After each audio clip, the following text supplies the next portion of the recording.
Welcome back. I'm Nancy Updike, sitting in for Ira Glass, who's out reporting a story for 2 weeks. It's This American Life, and we have a theme this week, like we do every week. And today it is, Oh, You Shouldn't Have. We're looking at some of the hazards and joys of giving and receiving gifts, from huge ones like a TV special about your life to ones as small as a lowly orange. Let's talk for a minute about etiquette.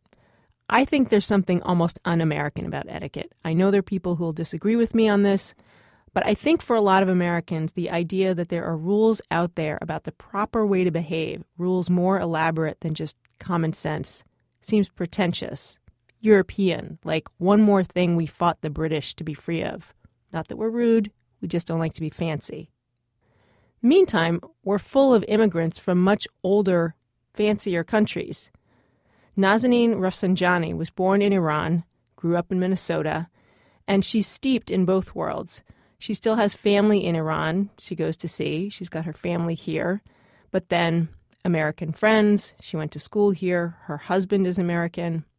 And she says there's one key Iranian concept that is way beyond even the most party manners American notion of please, thank you, and oh, you shouldn't have gone to all this trouble. Okay, so it's called TAAROF.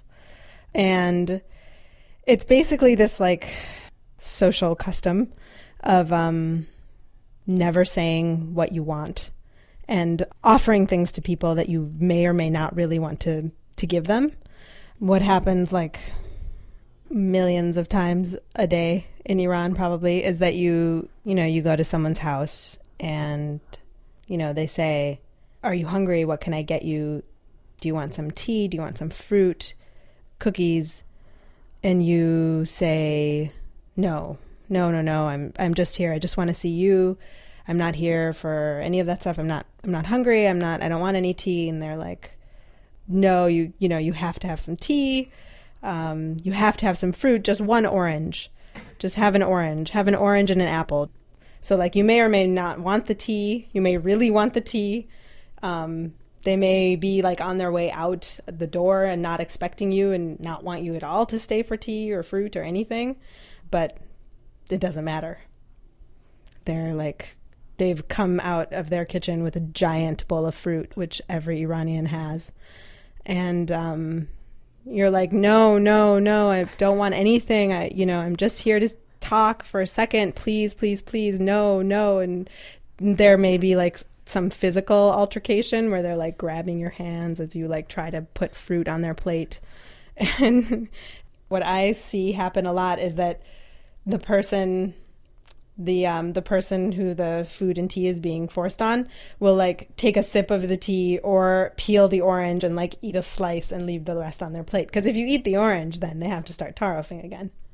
You know what I mean? If you finish the orange or drink the tea, they're not going to just like let your plate be empty, What happens if they say, oh, stay? If they say stay, have some tea. You have to have some tea, and you say, great, I would love some tea. Well, that I don't know. I don't know. I mean, that just never happens. Like, I mean, I'm sure. I'm sure it does happen from time to time, but it like just is so rare for someone to say, do you want some tea or are you hungry? And for the other Iranian to say like, yes, sure. That's just like, that's so embarrassing, that would be really embarrassing. Like, that happens it happens to me a lot with like an uncomfortable thing that would often happen to me growing up is that, I'd have all these American friends coming over to our house and like, it always makes me slightly uncomfortable when someone's at my parents' house and they compliment my parents on something, because the custom is like, if you go to my parents' house and you say like, that's a beautiful painting on the wall, or they'll offer it to you, they'll just be like, take it. It's yours. It's not good here anyway. It would look better in your house. Like, take it. It's not worth anything to us. It's much more important than you have it, Are people then overwhelmed? Like, I didn't mean... Yes, exactly. Definitely, like, yeah, it catches people off guard. People are like, no, I'm not going to take your... What? Like, it's really confusing to somebody who doesn't know that they don't want you to take their picture on the wall, you know? They just have to say that. You just have to say it. It permeates every single, like, for example, my parents were just visiting us, and I'd see Alex, my husband, doing this where, like, he'd pour them a glass of water and he'd say, "Do you want ice in the water?" And my mom would say no, but she wanted ice in the water. Like, I knew she wanted ice in the water. She knew she wanted ice in the water, but she'd say no. And so he wouldn't put it in the water. So then I would have to go and get the ice cubes and put it in her water. It sounds tiring, actually. It sounds...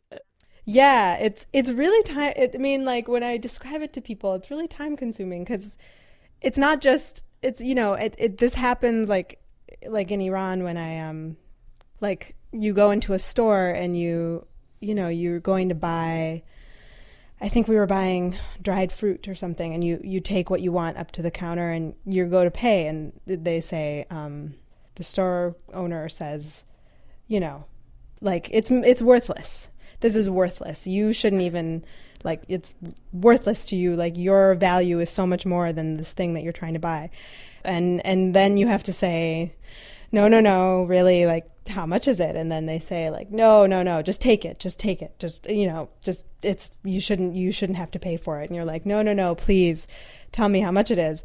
And then finally, like, you get to a point where they are going to tell you the price. And then the funny thing that happens, that I've seen happen so many times, is like, and then they, like, quote you a price that's, like, you know, way more than the thing is actually worth.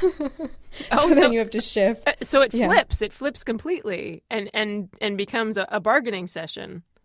Exactly. Then it becomes the sort of, like, haggling, a haggling session. So who's the person in your family who's best at this? Who's the expert? In my family, I would say the expert is my great aunt.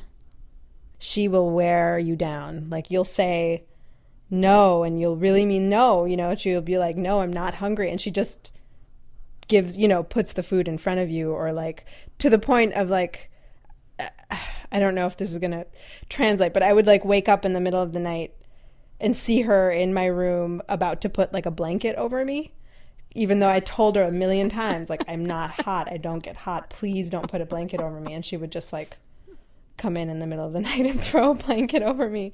And a couple of times I would, like, catch her, you know, be like, what are you doing? What are you doing in here? And then she reduces you, like, with the TAAROF thing, she literally reduces you to, like, to begging. Like, you're like, please don't do this, please, you know. And there's no way to shortcut it. There's no way to say, I know what you're doing, you know, I know what you're doing, we know what we're doing, let's just do the short version. You can't do that. Like, it has to play out. Yeah. And I mean, you could cut to the chase and be like, stop TAAROFing. But that's kind of rude, you know, because then you're implying that the person is being fake. Does it make it hard sometimes to even know what you want, because you have to do all the responses? There are all these consequences, sort of, you know, no matter what you do. Does it make it hard to even understand, am I hungry? Am I not hungry? Do I want to stay here? Do I want this person here? I don't know if it makes it hard to know what you want, but I think what happens is that you end up not caring what you want. If you're like me, you just want the TAAROF to stop. That becomes what you want. Exactly. All you want is the TAAROFing to stop. That's all you want. Nazanin Rafsanjani works at the public radio program On the Media.